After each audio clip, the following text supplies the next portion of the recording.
Good afternoon and welcome everybody. My name is Melissa Buffalo. As mentioned, I am the CEO with the American Indian Cancer Foundation. I'm an enrolled member of the Meskwaki Nation in Iowa. I'm honored to be called mom by my 11 and 13-year-old, who I was actually nervous. My son calls every day between 1 and 3 and is like, "Are you gonna come get me?" So I'm like, "No, you can take the van home." So my phone rings, we know it's my son. We call Minnesota Makoche, which is the land where the waters reflect the skies, home, which is known as present-day Minneapolis, Minnesota. I'd like to thank the Roundtable for prioritizing this important conversation, Emily Bell, Rebecca for setting the stage, and all the great questions we just had that I think will also come into this conversation. And again, all of our panelists, who I will be introducing here shortly. I'd also like to highlight that Houston is on the ancestral lands of the Karankawas, the Akokisas, and the Atakapa. And I apologize if I said those wrong. I think that just gives notion that we think about the 574 tribal nations, and as Native people, we don't always have information on all of them, so we're learning just as much as well. Just a quick context, the American Indian Cancer Foundation is a national nonprofit that is dedicated to addressing the tremendous cancer inequities faced by American Indians and Alaska Natives. We work in collaboration to see a day where cancer is no longer the leading cause of death for our relatives. And we do this through health systems improvement, ensuring timeless access to cancer screenings, treatment, research and indigenous evaluation, and policy and prevention. We do our best to raise awareness on the importance of risk and risk factors, signs and symptoms, on-time screening, early detection, treatment, survivor support.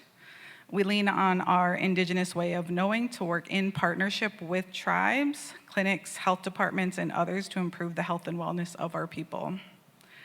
Our culture and our traditional lifeways play a huge role in a lot of the work that we do, and I think you'll hear that today.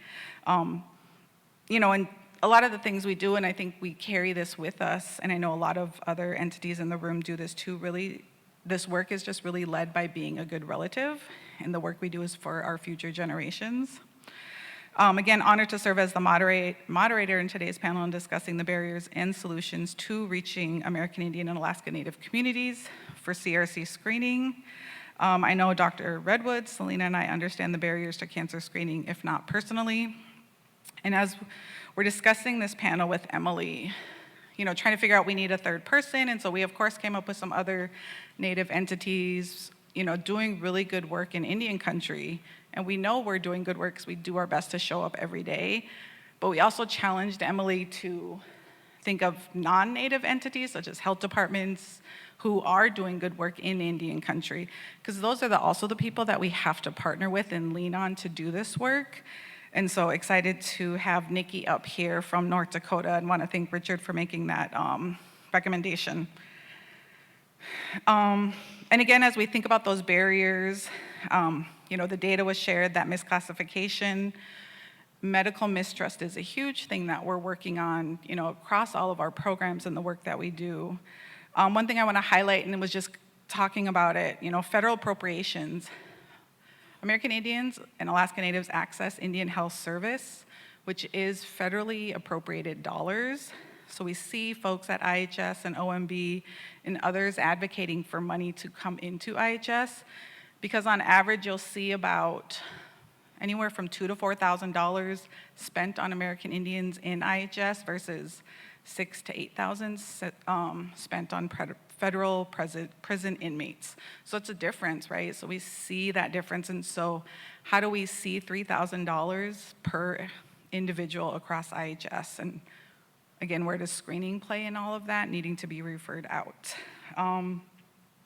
Again, I'd like to welcome and introduce each speaker. I get a Vanna Whited across the stage every time, but I would first like to welcome Dr. Diana Redwood, Senior Epidemiologist with the Alaska Native Health Tribal Consortium.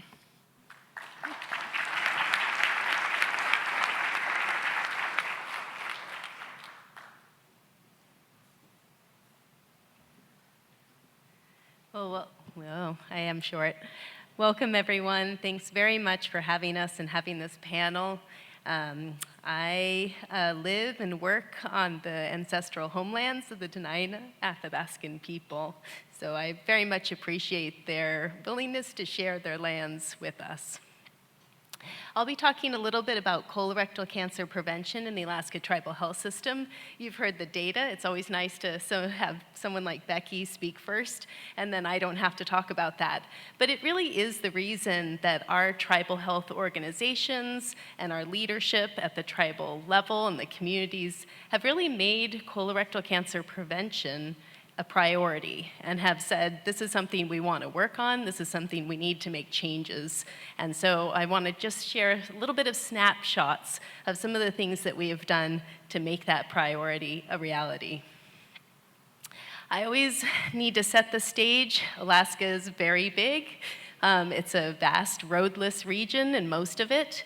We stretch north to south across, east to west across the United States. We often, just to give a little bit of a little tiny jab to our Texas colleagues, we like to say that if you cut Alaska in half, then Texas will be the third biggest state. So just putting that out there. But within the Alaska Tribal Health System, we have a hub and spoke system where we have small village clinics that are supported at sub-regional clinics, then a couple 8 tribal health hospitals around the state, and then in Anchorage, where I live, is the tertiary healthcare system. So within that, most people are in little tiny villages, 100, 300 people. You can't drive there, you have to fly there. And so there are not colonoscopies available. Even if you had a fit test and you needed a follow-up colonoscopy, you need to fly. And that could be flying, for example, the equivalent of New York to Miami in order to get your colonoscopy. And you need to stay a couple days, and the weather's bad, and somebody has to take care of your grandkids because you're not home. So all of those things make a difference. And when I say fly, I mean that literally. To get around, we take small planes, and the mail also travels in small planes. So for example, we have trouble even getting fits that are completed by patients, getting them back in a timely manner through the postal service can be a challenge. I am very privileged to be the program director for our Colorectal Cancer Control Program grant, which we have through CDC. And this has made an enormous difference. I will gladly say that having grant dollars is how we make screening programs happen.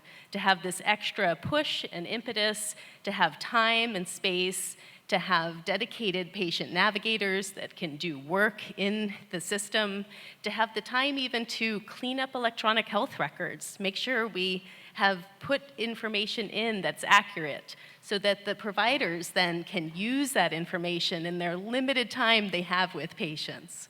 So we do a lot of work through these programs. I think it's been said earlier, and I reiterate it, patient navigation by people who look like you, who speak your language, who know where you come from, makes the biggest difference in getting screened. We also do a lot of community outreach. There's been a lot that we need to do where it has to be, and we talk to people in communities, and I am constantly asking, why did you get screened, or why did you not get screened? And people say that the screening message, it can't be scary, it can't be, that cancer word, something where people go away and you never see them again. It needs to be lighthearted, it needs to be funny, and it needs to be something that is just part of everything we do. And so that has been one of the biggest things that we do, is try and getting the message that it's just a normal part of life is getting your cancer screening. We also, you hear some of the statistics about Alaska Natives having higher colorectal cancer rates. And oftentimes people say to me, oh, so it must just be you have low screening. And that's not true. Alaska Native people have increased, in fact, doubled their colorectal screening rates over the last 20 years to about 70%. And in fact, Alaska Native people are above non-Native Alaskan people in their screening rates. and yet we have not seen the declines in incidence and mortality that other populations have experienced through the benefits of screening. So why is that? We've done a number of research projects. We're really trying to figure out not only can we increase screening, because I would like to see us at 100%, that's my goal, but also what are the things that we can do to learn more about why this is happening, why colorectal cancer screening rates are higher. Are there genetic factors? Is it the risk factors that we know of, but there's just more of them? What are the things that are happening? Can we do something about it? If we have fiber supplementation, if we look at the microbiome. So we're trying to do all that we can to figure out ways to both increase screening and also understand the reasons for this disparity. One example is I've been very proud to be the PI of a randomized control trial of the multi-target stool DNA test. And we've been working to try to have a pre-processing lab in Alaska so that samples could go from little tiny Alaska Native communities to Anchorage, get pre-processed, frozen, shipped on dry ice, and then analyzed later. So we have enrolled over 32 communities in the intervention, so results still to come, but it is something that we're trying to figure out these different ways that we can increase screening, increase the methods that are available, and decrease death and mortality. So with that, I will close by saying we're trying to do everything we can in our state, and there has been enormous progress in screening, progress in figuring out what message resonates with people, what things we can do to increase screening, but there's still more, and every time the 5-year cancer report comes out, I'm like, this is the time. This is going to be where we see that drop. Finally, incidence is going to go down, mortality is going to go down. Hasn't happened yet, but I think we're trying to do everything we can to ensure that Alaska Native people today and in the future don't die from this preventable disease. With that, I'll say thank you, Gunishish, Koyana, appreciate your time.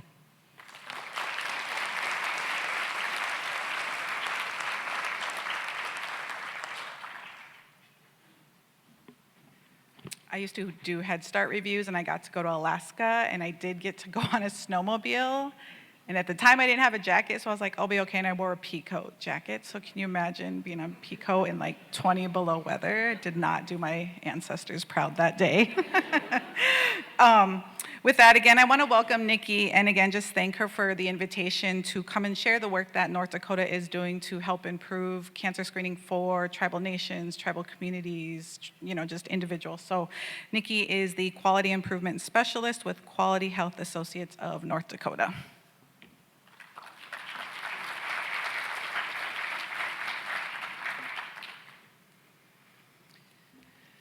Well, good afternoon. As she said, I am Nikki Medalen. I'm a Quality Improvement Specialist with Quality Health Associates of North Dakota. We are grantees of the CDC's colorectal cancer control program grant to improve colorectal cancer screening in rural and tribal communities in North Dakota. And I'm really grateful to be here with our entire team. Judy Beck is our program director, Jonathan Gardner, our data analyst, and Carolyn Tufte, our another quality improvement specialist. As I explain our work with the tribal communities in our state, I want to take the opportunity to share with you how important it is that we understand GIPRA data, that is the data that is collected by Indian Health Service facilities, and I want to share with you how it differs from the NQF, HEDIS, UDS, and other like measures, and how we really need to consider this in all of our work, especially in how we analyze that data and how we compare it to those other data sets. So we currently work with 21 clinics, 3 of which are tribal communities, 18 of which are non-tribal communities, our rural health clinics in our state. The tribal communities are represented on this map in the red triangles. We recently had 3 of these clinics, our non-tribal clinics, who just started working with us in September, and so I will not include them in any of the data in the rest of this slide deck. The triangle at the top, the northernmost triangle, is the Quentin Burdick Memorial Healthcare Facility. That is located in Belcourt, North Dakota on the Turtle Mountain Band of Chippewa Reservation. This is home to the Métis people, which is French blood mixed with Chippewa, Ojibwa, and Cree tribes. In the center of North Dakota, you see the Spirit Lake Health Center, which is located at Fort Totten, North Dakota, and this is the Dakota band of the Sioux tribe. And then our southernmost tribal community is the Standing Rock Service Unit located at Fort Yates, North Dakota, and this is the Lakota band of the Sioux tribe. You're very familiar with the EBIs that are the work of this program, so I won't spend any time on that. Before we begin work with a clinic, we complete a very detailed readiness assessment, and we ask them to rate themselves on a variety of tasks within each category, which is calculated into a score. And they repeat this each program year. So what you see here is in the blue bar is their initial assessment of themselves and how they are performing on those associated tasks with each measure. The orange bar is their program year 1 assessment, and the gray bar is their program year 2 assessment. So you can see the progress that they've been making across these interventions. We use this assessment to really guide the work that we do, assuring that we are planning our agendas for our TA calls in a way that's most helpful to them. Indian Health Service facilities collect and report Government Performance and Results Act data, that is GPRA data. And there is a significant difference in the way that GPRA measures colorectal cancer screening rates when compared to the equivalent NQF, HEDIS, or UDS measures that are used by our non-tribal clinics, which might not be apparent at first glance. And the difference is really in the denominator. And so you see here that the denominator is all living patients ages 45 to 75 with 1 or more visits to an IHS facility within the last 3 years. However, the numerator specifically looks at patients who have had a medical clinic appointment within the last year. So it is our opinion that the GPRA data is a very good measure of community screening levels, but it is often used to measure performance within a clinic. The clinic's screening improvement, which it is really not designed to do. So to get a better understanding of this, this is a little more specific measure definition of the denominator from one of our clinics, the Spirit Lake Health Center. And you see here that the first bullet, patients must reside in a community specified in the community taxonomy used for this report. And so the communities that you see here are the small towns that surround the Fort Totten Reservation in about a 50-mile radius of that community.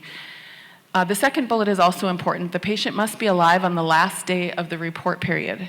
But that measure is really only as good as if you have someone who is specifically tracking that and taking those patients out of that denominator. So you can imagine that unless someone is assigned to do that specific job, it probably is not happening and it's leading to some inaccuracies. The last bullet is probably the one that has given us the most heartburn, and that is that in the denominator, the patient must have been seen at least once in the 3 years prior to the end of the report period, regardless of the clinic type. So this means that if they have only been seen in the dental clinic, behavioral health clinic, maybe the optometrist, they're included in that denominator. But the numerator is only addressing patients who've been seen in the medical clinic in the last 1 year. And so the numerator and denominator are not the same population. There may only be a very small portion that is an overlap. So hopefully the data in this slide will prove my point a little bit. We aren't really comparing apples or even oranges here. I selected pumpkins because it's even more different. The apples in this case are the 15 rural health clinics that we are working with, and you see that their 3 and 12-month relative improvements are in the 200%. But and they're using the NQF measure. When we look at the tribal communities, it appears that their improvement has been much smaller because we are looking at that GPRA data. And in fact, Clinic 1 appears to be regressing, but I will show you a little bit more about that particular clinic on the next slide. So some things that you need to know, of course, the non-tribal clinics use the NQF, the tribal clinics use the GIPRA measure. Non-tribal clinic baseline was 50 to 75, and we have given a grace period. The CDC is not yet requiring that they include the 45 to 49-year-old population until they have an opportunity to catch up on screening with that population. However, the tribal community's baseline was 50 to 75, as when we started was prior to the prior to the change. But shortly after that change was made in May of 2021, the GIPRA measure actually changed immediately in June to include the 45 to 75-year-old group without any recalculation of a baseline that included that group. So they're not comparing their current monthly rate to an equivalent baseline. It's also important to note that the tribal communities have a higher turnover of staff and significant staff shortages. In fact, clinic number 2 just shared with us recently that they have 40% of their positions open. And I'm not talking about just providers, but IT people, nurses, janitorial staff, all staff positions. So imagine if you took 40% of your staff out of your clinic, how would you be able to operate and what would the competing priorities be? It's also much more difficult for our tribal communities to access historical data because their RPMS EHR does not communicate with any other EHR in the state. They don't necessarily have access to the health information networks or Epic's Care Everywhere and other like resources. Due to a glitch in the system, clinic number 1 was not able to enter any results from any screening tests for a period of 6 months. Which of course would throw their data back and we believe contributes to the appearance of a regression in that community. And then as I said before, the denominator has changed. It changes daily. It's updated on a daily basis. And the definition changed, such as when the 45 to 49-year-old age group occurred without clear communication to all of those who are using that data. So you can imagine how complicated this is. So to make this a little more clear, I want to share with you a comparison for clinic number 1. This is the clinic that appeared to be regressing. In February of 2023, you see that this clinic was able to run individual provider rates using the iCare tool, which is very similar, I would say, or comparable to Epic's Slicer Dicer. It allows them to build reports from the information that is in their EHR. And you can see that in February of this year, their aggregate rate was only 5.2% patients screened in this clinic. And of course, this did not sit well with them. When they looked at the data this way, they were very unsatisfied, and it kind of set them in a very fast pace of creating some new interventions. They collaborated with the referral agency to get results of colonoscopies that were done off-site. They became very intentional about doing pre-visit prep to assure that providers were addressing colorectal cancer screening with every patient that walked into the clinic. They did extensive patient education in the community, and they extended a standing order to nurses so that they would be able to order stool tests for average risk patients. 6 months later, in August of 2023, despite losing 2 of their providers and having a new provider start very near the end of this reporting month, you can see that they improved their clinic rate to 48%. During this same period of time, you see the GIPRA rates in February and August compared, and you see that their GIPRA rate actually declined. But when we use this data, which is more similar to the NQF measure, this clinic actually improved their rates a whopping 823%. We feel that there are a lot of successes that aren't necessarily apparent in the data, and I will point out a couple of those. The first is that use of a standing order for nurses to order stool tests. This, in 2 of our tribal communities, this has actually been extended to the local public health nurses in the community, so they are able to order colorectal cancer screening in the community without a clinic visit. Another true success is the use of multi-target stool DNA or Cologuard. When we first started working with these clinics, none of them were using Cologuard. They were extensively using FIT, but what they found was that they were screening the same patients year after year after year to keep their rate at at an even level. With the addition of Cologuard, they've been able to screen a separate population in 3 consecutive years, and we'll hopefully be seeing the results of that in their data very shortly. I will say that this is much easier to use with clinics that have, patients that have commercial coverage, Medicare or Medicaid. It is a lot more complicated with using the IHS benefit or the purchased referred care, but we do have one clinic that has signed a direct billing agreement with Exact Sciences in order to be able to do that and extend that access to all of their patients.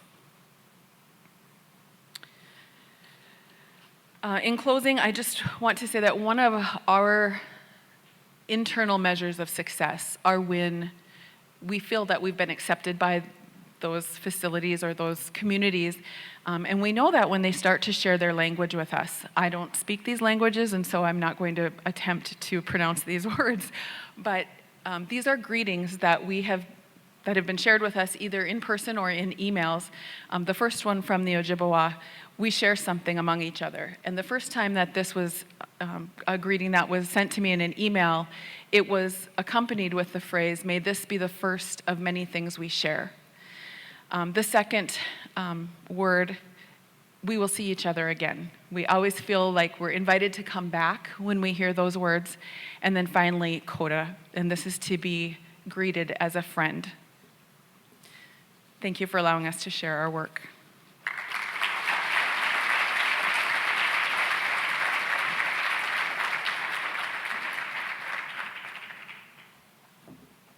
So I can share that the second word is Doksha Ake, which is, again, is Ake, and then Doksha is the CU, so. Next, I want to introduce Celena Donahue, and looking at, the information she sent, I just want to say I feel like she's essentially the auntie with all the roles that you play, and that's goals in Indian countries to be the auntie that everybody goes to and that we send our kids to.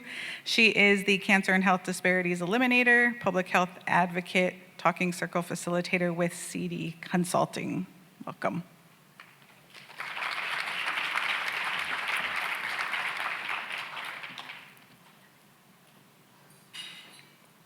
Hey Young, hello. My name is Celena Donahue. I'm Pueblo Indian, and my family's Hupa, Yurok, and Karuk. And I am honored to be an auntie, a mother, a sister, and a friend, and most of all, a grandmother. So again, I want to honor the original indigenous land we are on. We are the caretakers, the stewardship, and I want to just acknowledge that and thank you, Melissa, for acknowledging the land that we are on. It's really important to, as we gather here for this conference or any conference, to just pay that respect and know that we are honoring our ancestral land, and that's one of the really important things when you go into tribal communities. So again, that land acknowledgement, thank you, Melissa, for doing the land acknowledgement.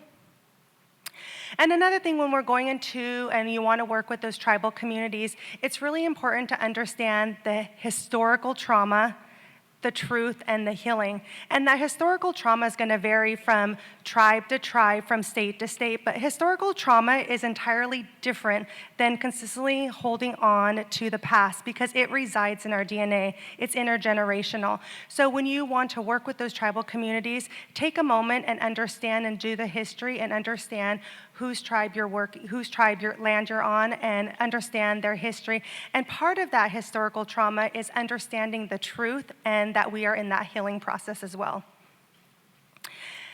So when we're talking about colorectal cancer, the framework is really culture is prevention. So when you're working with these tribal communities, how are you integrating culture?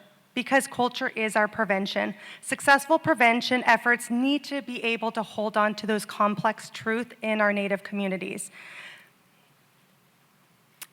Again, many of you out there are the experts in Western health medicine, but also you need to incorporate indigenous knowledge. Having indigenous knowledge might not have those 3 initials, but when you want to go into those tribal communities, There is indigenous knowledge, and that is more important than sometimes those 3 letters. Tribal communities has the wisdoms to find solutions. Our knowledge and education is through gathering, through storytelling, and that's passed on generation to generation. So our songs, our dance, our ceremonies, our teaching, it's passed down. Even when we teach our kids how to spell their names, it's how many acorns are in your name. So again, looping in that culture. So barriers with working with tribal communities, we know what a lot of the barriers are. We know of the SDOHs, but I really want to highlight 3 of them. When you are working with these tribal communities and you run into some barriers, number 1, what is the reason for getting screened? It can't be because the doctor in the white coat told me so. What is the reasoning behind getting your colorectal cancer screening? Number 2, what is the role of the culture? So before going in and working with your tribal communities, talk to them and see what the role of that culture for prevention is going to be. And number 3, are you in the community? I know many times a lot of corporations want those, high volume populations, but you're not going to find that in Indian country. So really, are you there in the community? And if that means driving 3 to 5 hours, it's important to be present because you're not going to change the needle and close those care gaps if you are not in the community. So what works? This is what's really important. What is working with those tribal communities? Number 1 is having, knowing why you need to get screened. We talked about the messaging. As you see up here, all these pictures are of my family, my kids, my grandkids, my nieces. We need to be able to relate and see what's on those different materials, what you're talking about. So that messaging is really, really important. So maybe when you're working with the tribal community, use the people within those tribal communities. Ask. Number 2, the role of the culture. Use storytelling. Ask them how they want to integrate and weave in their culture with the Western health medicine. And we'll go over some examples. And then number 3 is getting in that community. You have to physically be in that community. So again, we are storytellers, so when we talk about, why we need to get screened, are you maybe using a tribal liaison? So you identify, you look at the data, you see that, again, we've seen through all the data that we have a high mortality, a low screening rate. Who are you using? Are you outreaching? Are you using a tribal liaison? Are you using those CHRs? So really, who are you focusing? A lot of the clinics, we know about evidence-based intervention, and reducing structural barrier is one of those, and a talking circle, which is our cultural focus groups, is a good way to integrate that culture. So when we say, how is culture being a part of our colorectal cancer screening? These are some ideas and some ways that have been proven to work. We are storytellers. That is who we are. That's how we pass down that information. Handing a piece of paper or just saying you need to get screened is not going to work. So we really need to integrate that culture piece. And again, moving upriver. So when you want to support those tribal clinics and their colorectal cancer screening work, what does that mean to move upriver? It means we need to advance that health equity by reducing structural and social drivers of health inequities on all levels. We got to do that individually with the community and institutionally. So how are we really working to move upriver? And that is what I have, really just working with those tribal communities, integrating culture is prevention. Thank you.